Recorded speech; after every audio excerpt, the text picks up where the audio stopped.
La medición general se refiere a asignar valores a casos en variables. Recordemos que una variable, lejos del ámbito matemático, se utiliza para designar una cantidad susceptible de tomar distintos valores numéricos o asociados a algunas palabras. Tenemos distintos casos en cuestión de medición. Por ejemplo, en las ciencias físicas y naturales se refiere a asignar números, símbolos o valores a las propiedades de objetos o eventos de acuerdo con reglas, mientras que en campos sociales y humanos se refiere a vincular conceptos abstractos con indicadores empíricos. Dependiendo qué variable nosotros vamos a querer medir, es el cómo lo vamos a hacer.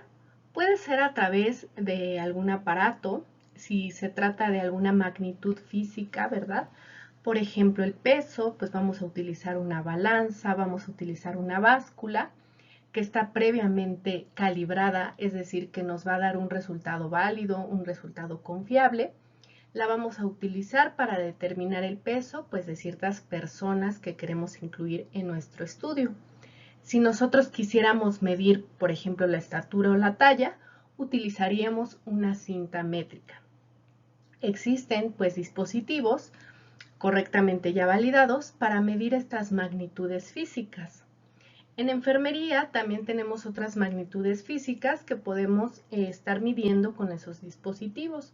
Por ejemplo, podemos estar midiendo la frecuencia cardíaca, la frecuencia respiratoria, la temperatura corporal, la podemos medir a través de un termómetro. Sabemos que hay distintos tipos de termómetro, tenemos termómetros de mercurio, digitales, y estos pues nos van a dar una confiabilidad y una validez. También podemos estar midiendo el nivel de glucosa en sangre. Existe para esta cuestión glucómetros. Tenemos también algunos dispositivos de nueva creación a través de infrarrojo, que claro que son menos confiables. Entonces, para cada una de estas variables, que son magnitudes físicas o bioquímicas que se pueden medir a través de estos estudios, nosotros podríamos ir determinando cómo van variando en los distintos individuos. Sin embargo, también vamos a tener otras magnitudes que no son medibles de esta forma. Por ejemplo, el dolor, o por ejemplo, el nivel de satisfacción o el nivel de agrado. Para estas cuestiones que son un poco más abstractas o son más asociadas a campos sociales y humanos, existen instrumentos de medición que no son más que cuestionarios conformados por preguntas o por afirmaciones que nos permiten ir evaluando una magnitud.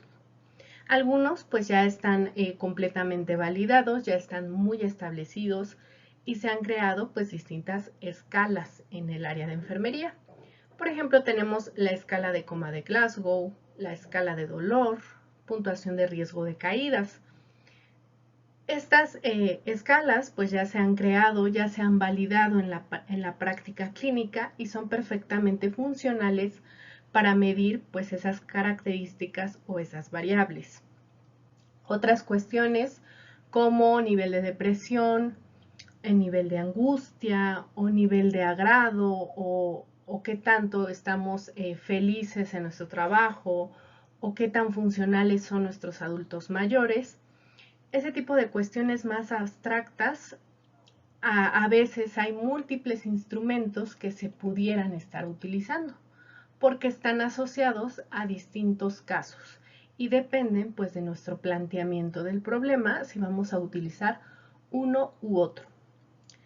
Entonces aquí pues ustedes pueden utilizar cualquiera de estos métodos para realizar una medición sobre una variable.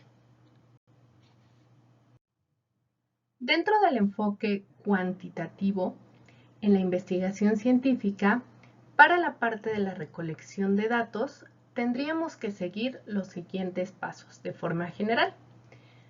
En primer lugar, pues tendríamos que definir la forma que resulta ideal para recolectar esos datos cuantitativos. Como les comentaba, esto debe ser de acuerdo al planteamiento del problema y el método implementado. Es decir, de acuerdo a todo lo que ya establecimos previamente, de acuerdo al alcance de nuestra investigación, si nada más va a ser una investigación de tipo exploratorio, si por consiguiente nos vamos a ir a la parte descriptiva o vamos a llegar a otro nivel donde podamos encontrar una causalidad. Es muy distinto el abordaje y el tipo de instrumentos que se utilizan.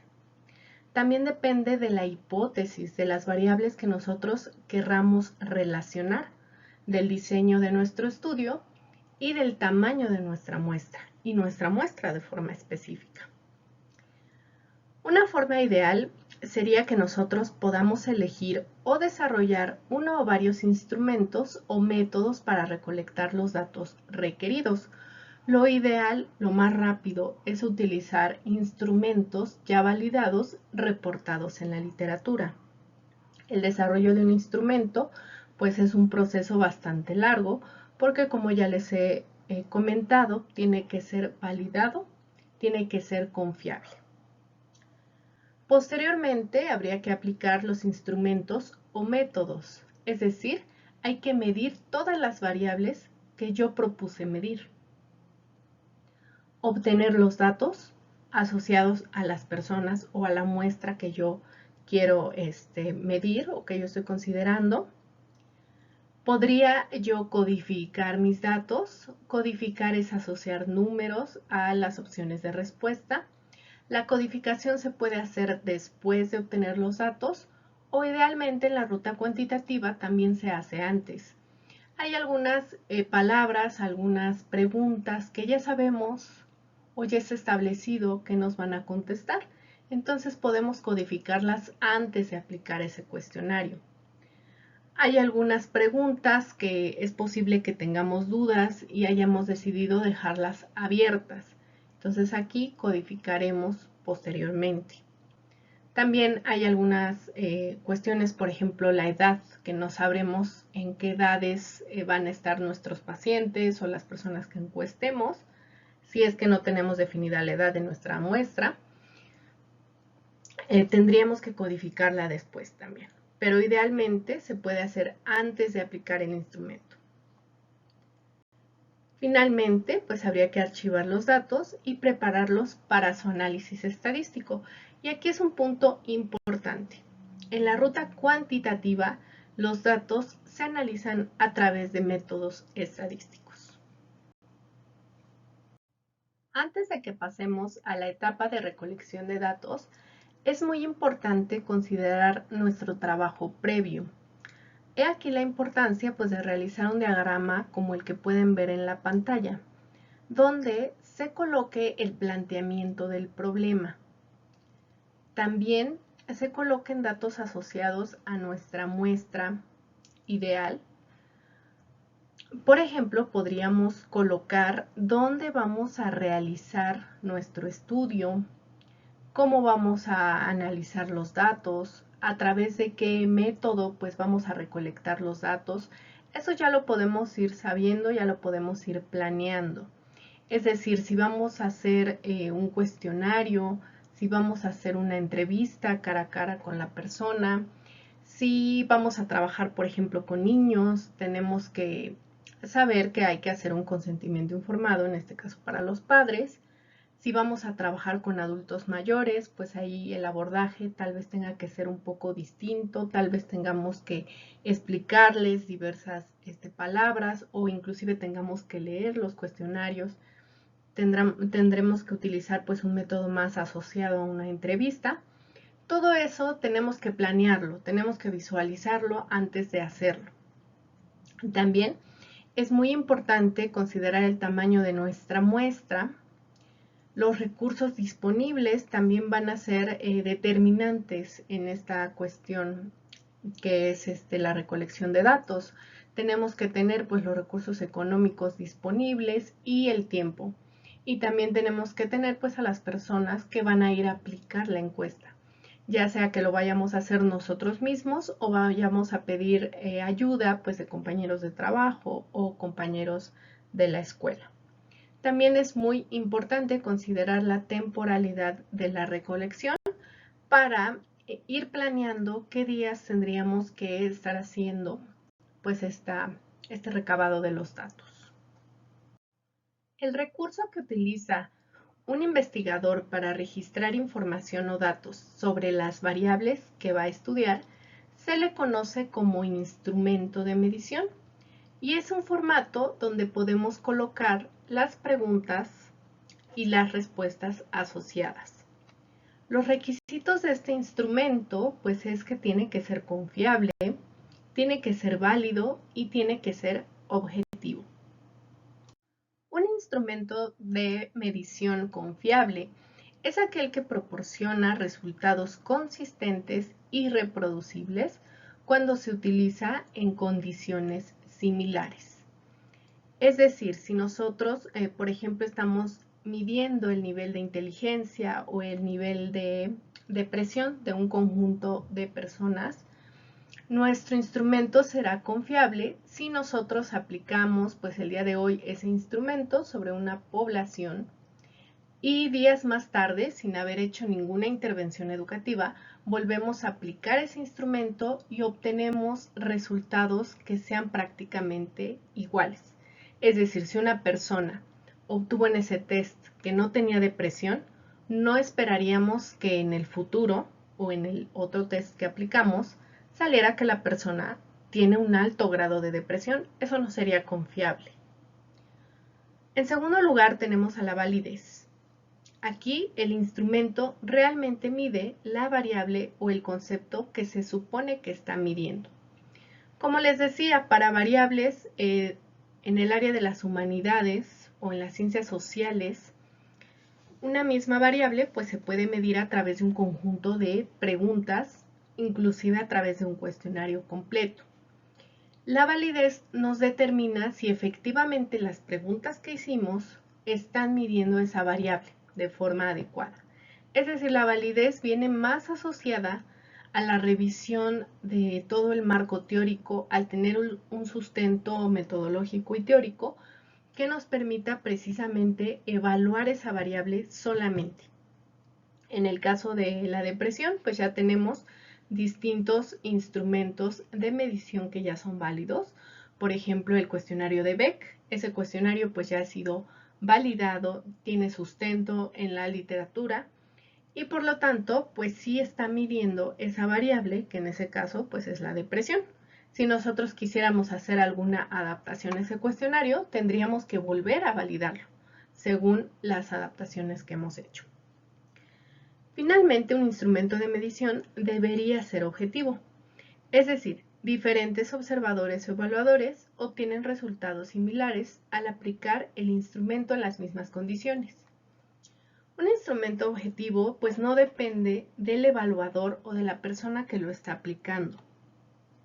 Por eso, pues tendría que tener resultados muy parecidos si es que se los están aplicando a la misma persona.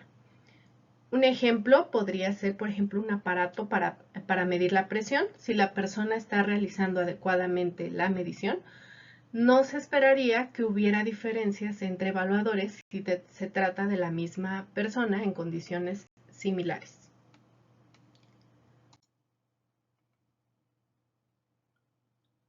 Ahora vamos con las fases de construcción de un instrumento de medición. Para construir un instrumento de medición, si es que lo estamos haciendo por primera vez, tendremos primero que pues redefinir algunas cuestiones de nuestro marco teórico. A veces pues no tenemos bien planteado nuestro proyecto, entonces tendremos que revisar muy bien la parte metodológica. Posteriormente, ya que revisamos el planteamiento y todo lo que les mostraba acerca de las características de la muestra, podremos hacer una primera revisión enfocada en la literatura acerca de instrumentos pertinentes. Idealmente, hay que buscar instrumentos pues en el idioma en el que los vamos a aplicar, porque muchos instrumentos están validados en inglés, pero aún no están validados en español, o en Latinoamérica o en México. Entonces es importante priorizar primero estos cuestionarios que ya están validados. Sin embargo, pues hay algunas veces que es mejor tomar los instrumentos en inglés, ya que en español aún no hay pues los instrumentos adecuados. Lo podríamos hacer y podríamos traducirlos. Eso sería un primer bosquejo de lo que tendríamos que hacer.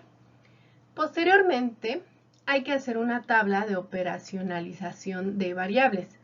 Es decir, vamos a tener en formato tabla todas nuestras variables que nos interesan medir y sus indicadores.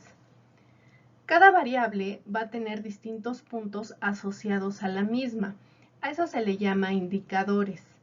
Por ejemplo, si estamos midiendo el grado de satisfacción con el ambiente laboral en una empresa, pues hay distintos indicadores que nos hablan de un ambiente laboral positivo. Uno de esos indicadores pues sería, por ejemplo, la comunicación con los mandos medios, la comunicación con los pares, la comunicación con los superiores.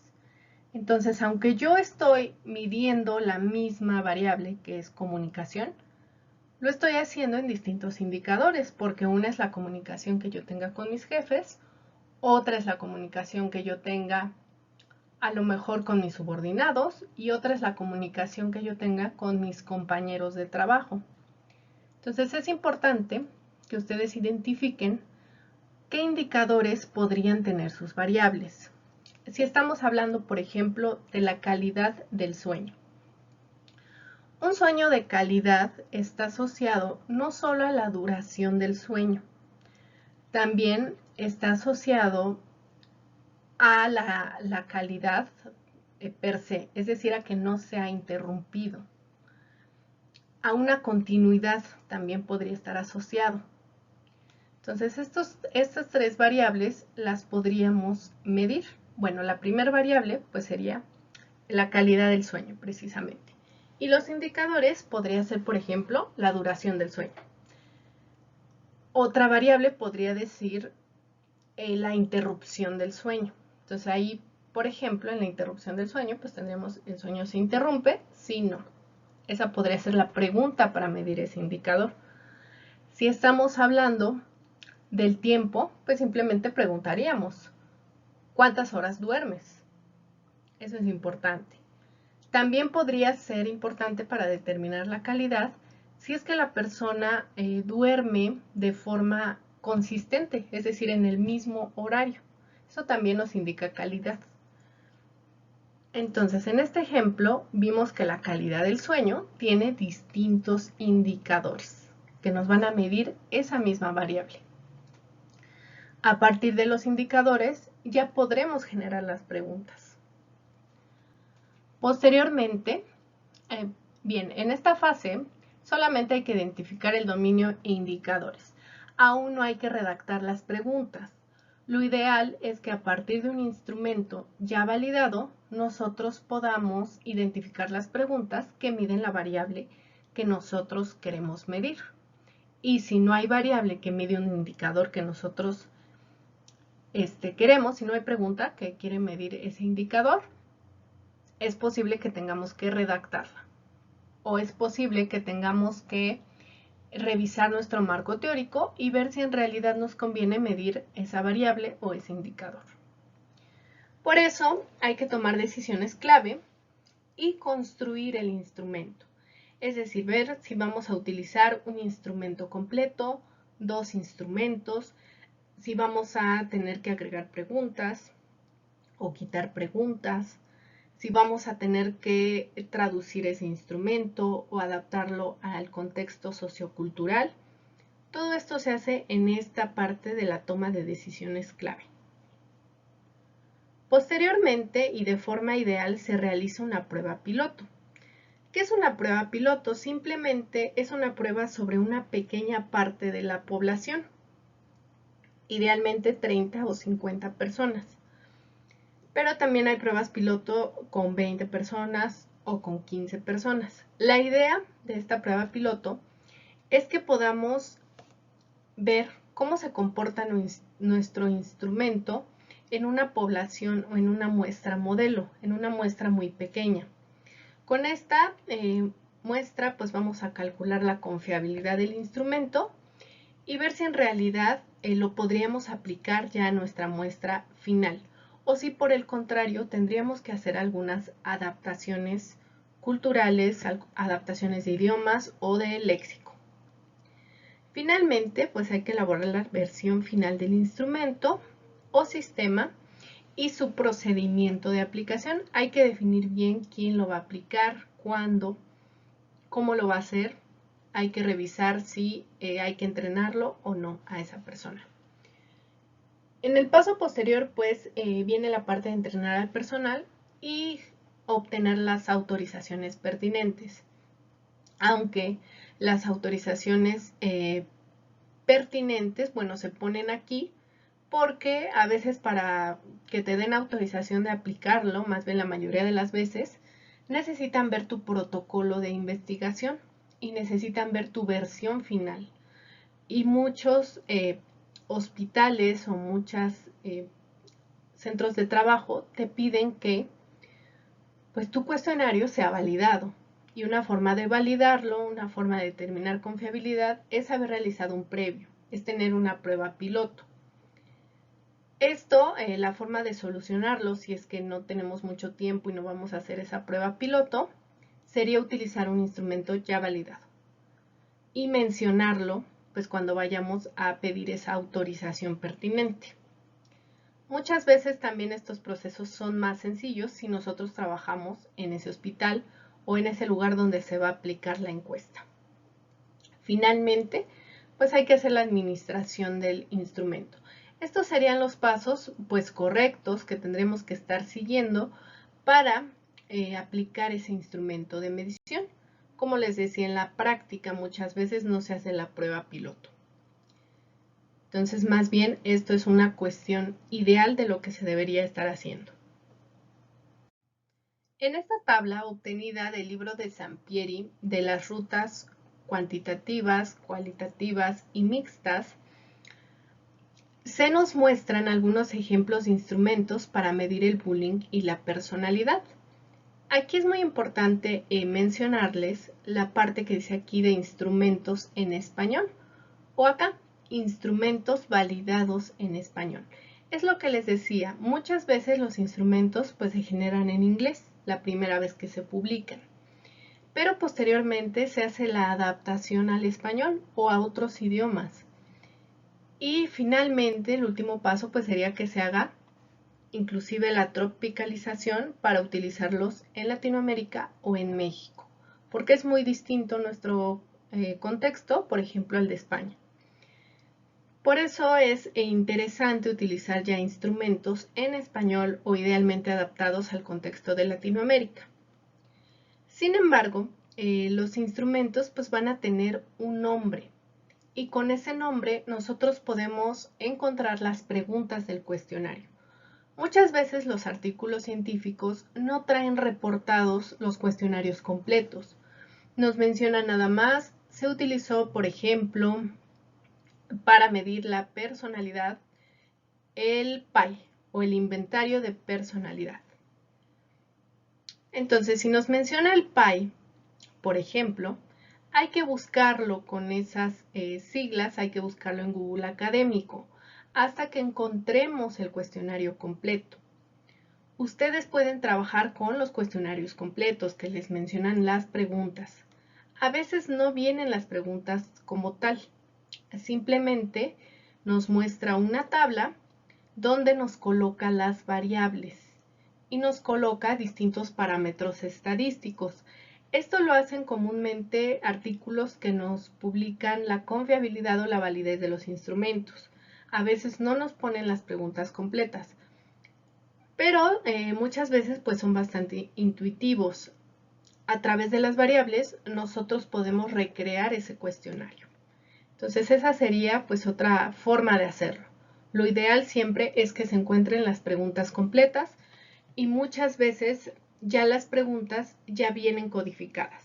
Entonces de ahí podemos tener bastante idea de cómo tenemos que hacer nuestro cuestionario y podemos inclusive tomar el cuestionario completo si es que así funciona para nuestro planteamiento de nuestro trabajo. Esta es una tabla de operacionalización de variables, también obtenida a partir del libro de Sampieri. En esta tabla pues se da un ejemplo del desarrollo de los ítems o preguntas en una investigación del clima organizacional. Clima organizacional sería nuestra variable de interés. Esa variable tiene distintas dimensiones, como lo que les mencionaba del sueño. Tenemos distintas dimensiones y a su vez hay distintos indicadores. Entonces es como si fuera un mapa conceptual esta tabla. Primero va la variable tiene dimensiones, puede ser una o varias, y las dimensiones tienen indicadores. Es decir, vamos de lo general, acá, a lo particular. Una vez que llegamos a los indicadores, podemos llegar a las preguntas. Ya es muy sencillo. Si logramos identificar los indicadores, podemos identificar las preguntas. Por ejemplo, aquí la variable fue el clima organizacional. Y una de las dimensiones que se midieron fue la satisfacción laboral. Es muy importante en la parte de dimensión colocar la definición de en este caso de la dimensión, de la satisfacción laboral. Hay que definirlo, qué es para nosotros o qué es para la empresa o para los investigadores la satisfacción laboral. Eso varía demasiado. Depende si estamos hablando pues de una empresa, de un hospital, de un centro de voluntariado, no lo sé. Ahí pues hay distintas definiciones y hay que colocar qué es la satisfacción laboral. Podemos obtener esta definición pues a través de un diccionario. Tenemos la definición tal cual y tenemos también la definición operacional. Esa simplemente pues nos dice a través de qué instrumentos podríamos medirla. Por ejemplo, esa satisfacción laboral es posible que ya existan instrumentos validados, podemos buscarlos.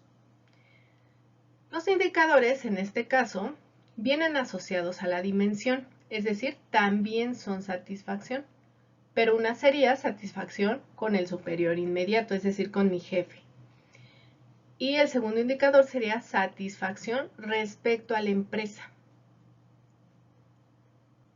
Entonces, a través de esos indicadores, ya puedo redactar mis preguntas.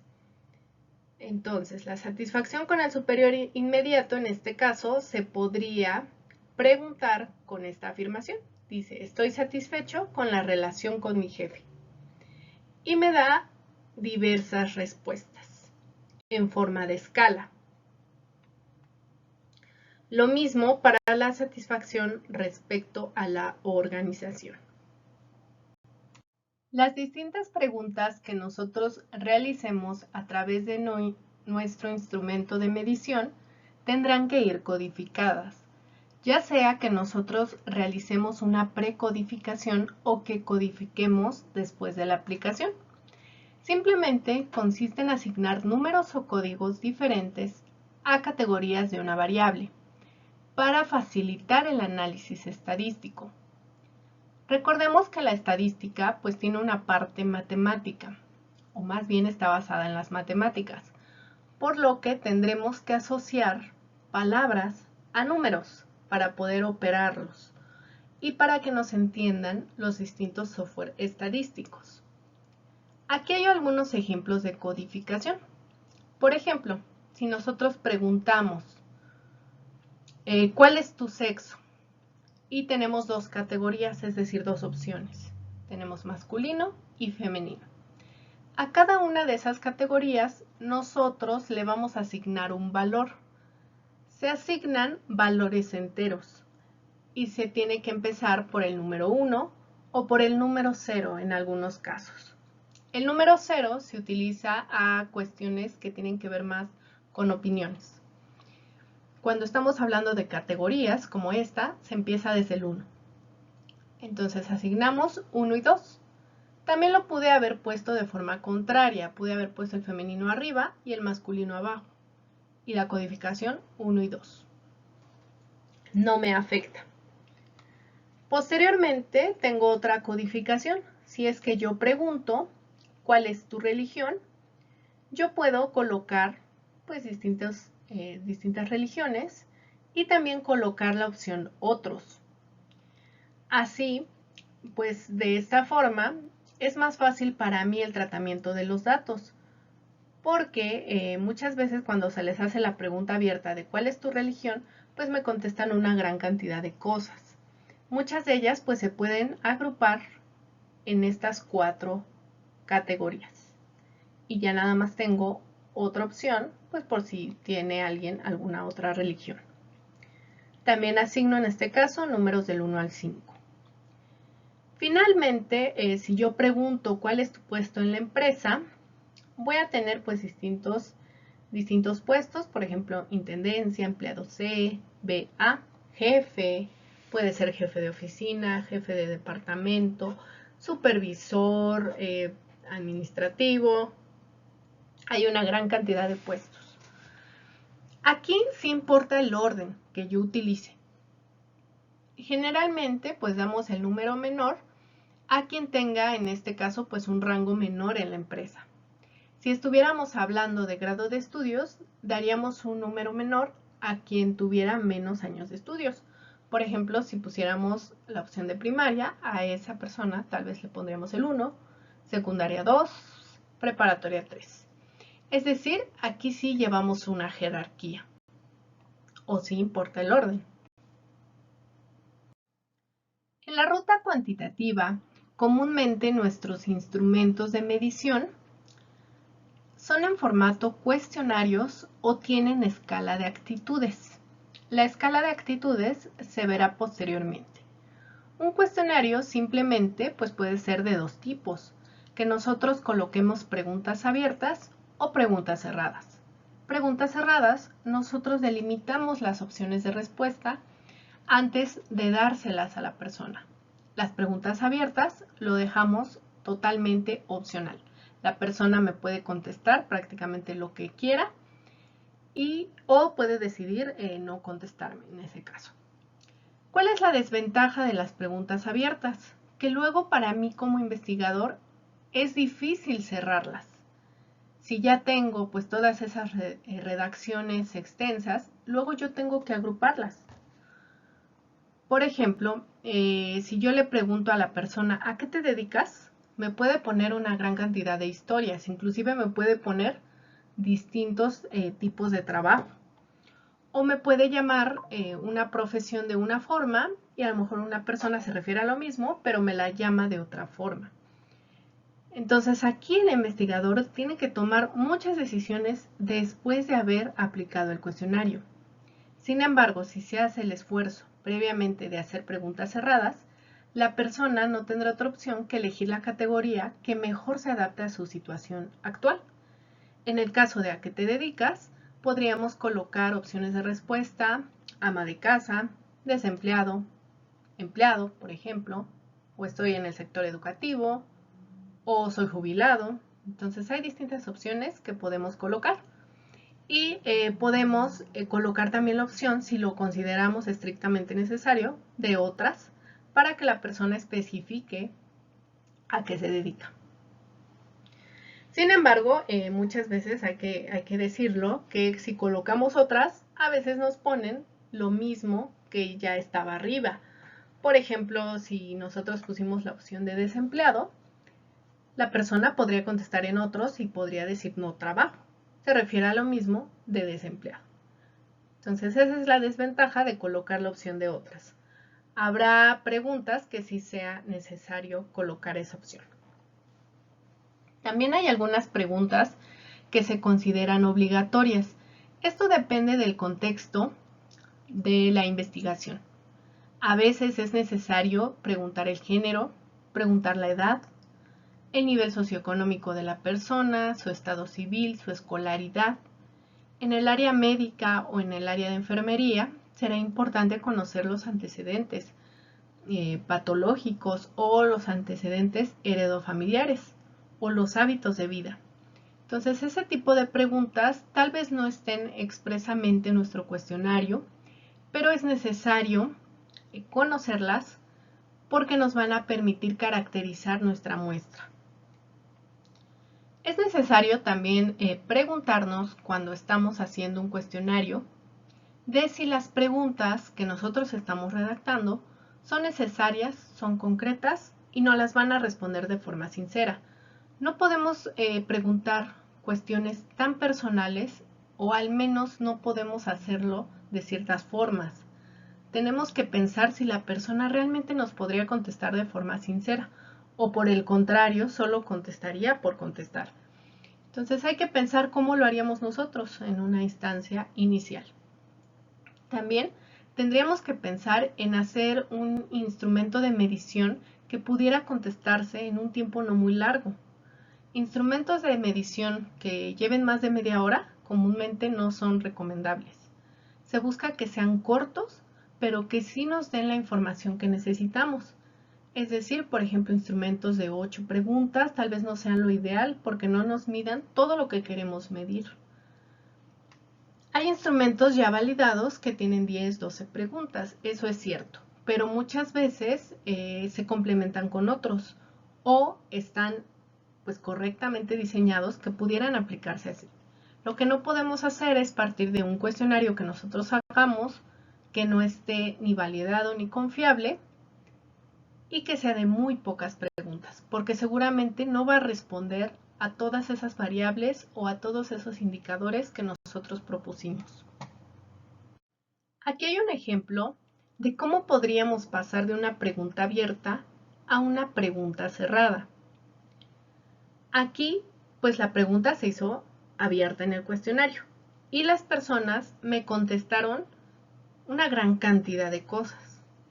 La pregunta fue, ¿por qué razón terminó su relación con su novio? Entonces aquí me van a contestar diversas cuestiones, ¿no? Por ejemplo, era muy celoso, dejé de amarlo. Alguien me puede decir, dejé de quererlo. Y puede significar lo mismo para nosotros, ¿no? Dejar de amarlo que dejar de quererlo. O dejar de tener un interés en él. Entonces me van a contestar una gran cantidad de cosas que luego para el investigador va a ser difícil llegar a concretarlas. ¿Qué es lo mejor? Como les decía, crear categorías y que la persona sea la que tome la decisión de dónde se empalma su situación. Por ejemplo, aquí la pregunta cerrada, las opciones serían, ya no lo ama. Ahí puede ser, ya no lo quiero, ya no me interesa, todo eso puede entrar ahí. La persona ya será quien decida. ¿Por qué celoso? Falta de comunicación, falta de consideración, infidelidad, maltrato y adicciones. Entonces ahí son cuestiones que yo ya creé esas categorías. Tal vez sean cosas que a mí me interesan como investigador. Tal vez estoy viendo cuestiones de maltrato en una relación. Entonces por eso es lo que me interesa. Como les decía, aquí también se puede poner la opción otros, pero damos cabida a que nos escriban distintas cuestiones. Cuando nosotros por alguna razón tenemos que redactar las preguntas de nuestro instrumento de medición, tenemos que evitar estos problemas que se pueden suscitar.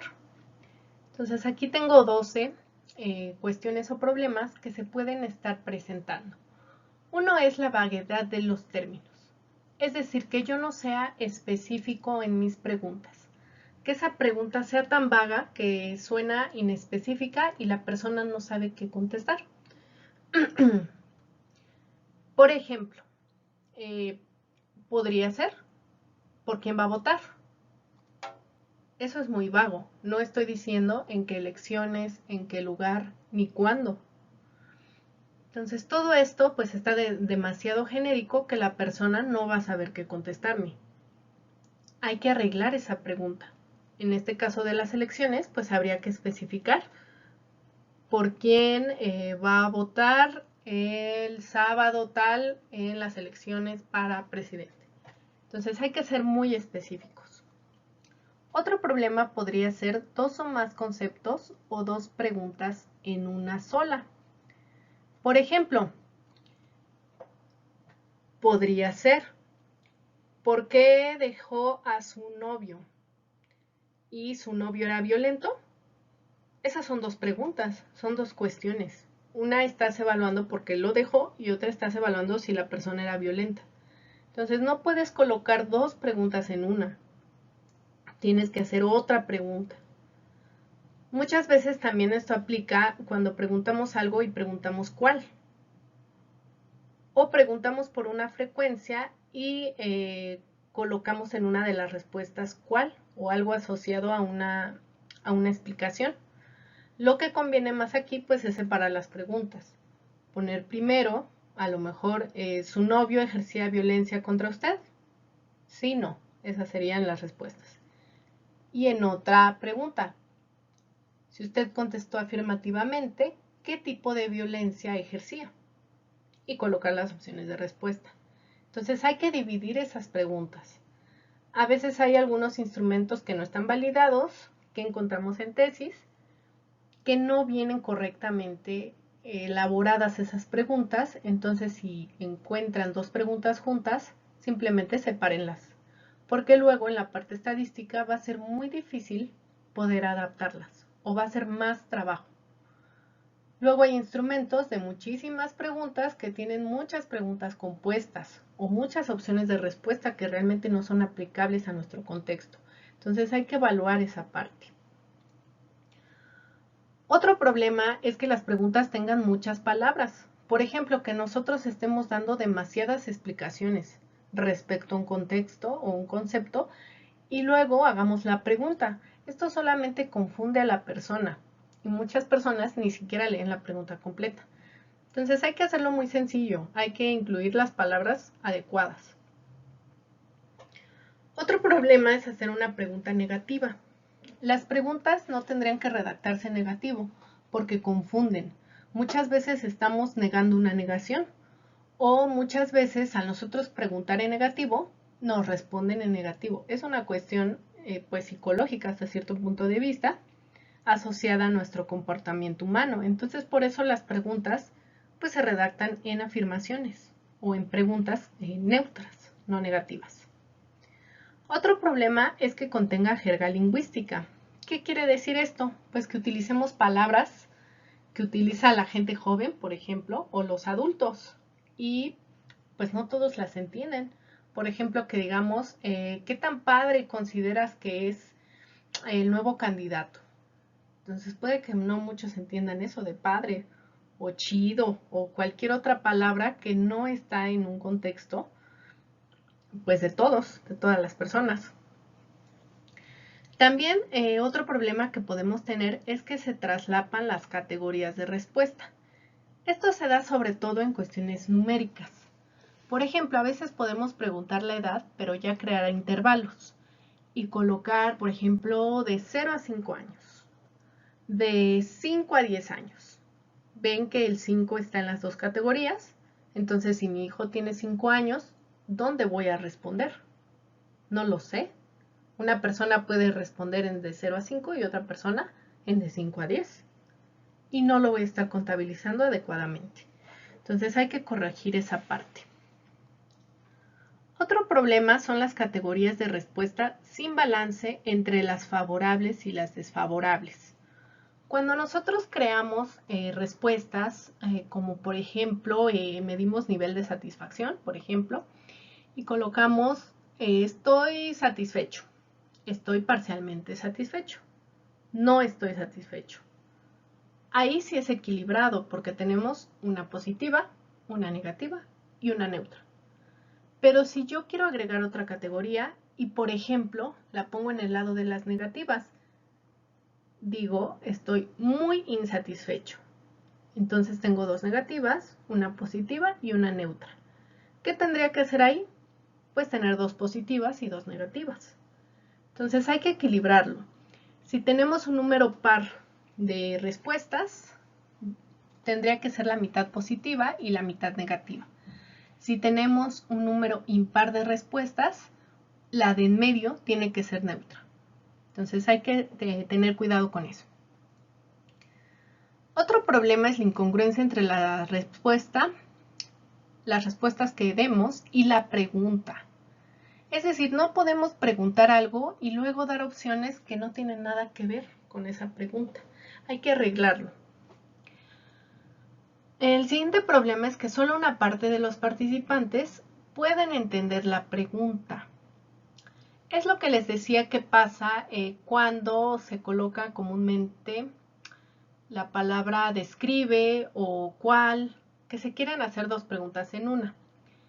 Pero esto es mejor separarlo, porque, por ejemplo, en el caso de la violencia en las relaciones de pareja, no todas las personas han sufrido violencia, entonces no todas las personas podrían contestarte acerca de qué tipos de violencia han sufrido.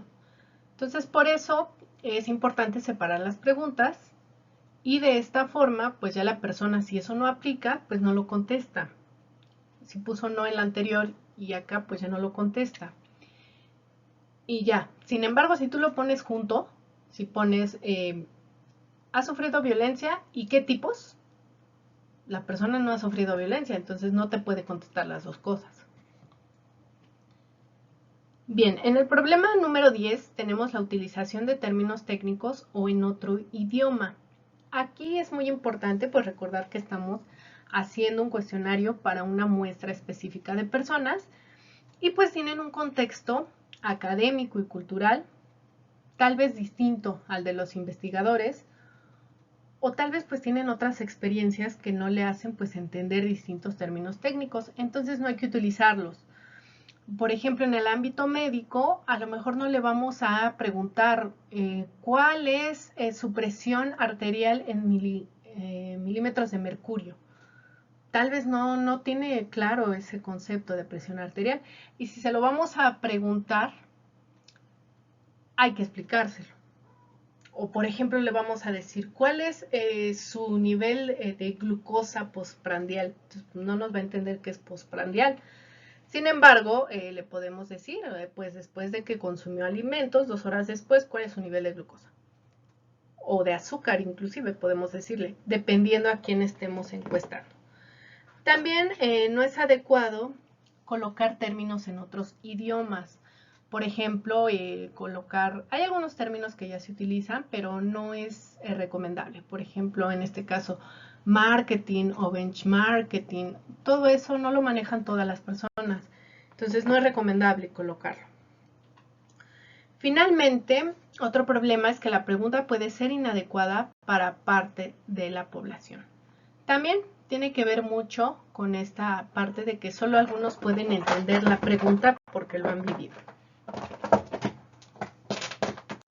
En cuanto a la composición de un cuestionario, pues deberíamos cuidar que contenga estas distintas propuestas que pueden ver en la diapositiva. En primer lugar, pues hay que colocarle un título al cuestionario o puede ser el título de nuestro trabajo de investigación. También es importante colocar un logo pues, de nuestra institución que nos está respaldando en este caso porque pues, es un trabajo relacionado con una materia. Hay que colocar el propósito o el objetivo general del estudio. En tercer lugar, hay que crear alguna frase o algún párrafo referente a una motivación que tendría el sujeto para contestar. Es decir, hay que recalcar la importancia de su participación. Por ejemplo, si es un instrumento de calidad de vida en personas con cáncer, pues podríamos destacar ahí que pues, su participación es muy importante para que ustedes desde el nivel de educación o prevención o promoción de la salud, pues puedan tomar acciones. Claro, siempre hay que hacerlo de forma motivacional o simplemente destacando la importancia. No hay que prometer nada en ninguno de estos apartados. Posteriormente hay que agradecer a la persona por su tiempo que está tomando en contestar pues nuestro cuestionario, ¿verdad? Hay que colocarle ahí un tiempo aproximado de respuesta en forma de promedio. Como les decía, pues no es recomendable hacer cuestionarios tan largos. ¿Cómo podemos calcular el tiempo? Pues nosotros lo podemos contestar para ver cuánto tiempo nos toma.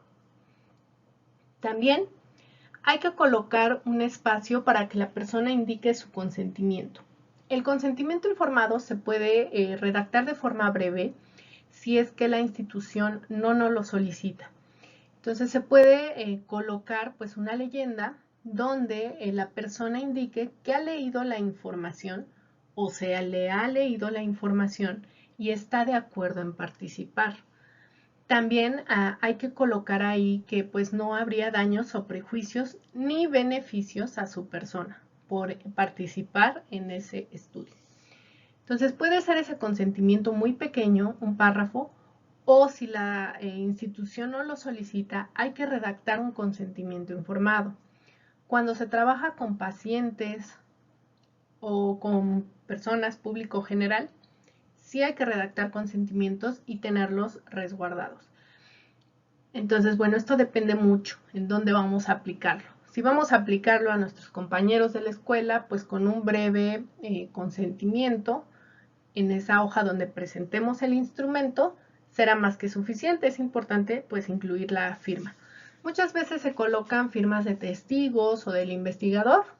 También se pueden omitir si es que el hospital o el centro donde lo vamos a aplicar no nos lo solicita. Posteriormente, pues hay que identificar quién o quiénes lo aplican. Entonces aquí, si se está trabajando en equipo, se puede colocar un responsable o se pueden colocar los nombres de todas las personas. Eso ya es cuestión de decisión de cada quien y también de los requisitos que nos piden. Posteriormente hay que explicar brevemente cómo se procesarán los cuestionarios y una cláusula de confidencialidad del manejo de la información individual. A todos nos preocupan nuestros datos, y más si estamos firmando o si son temas muy sensibles.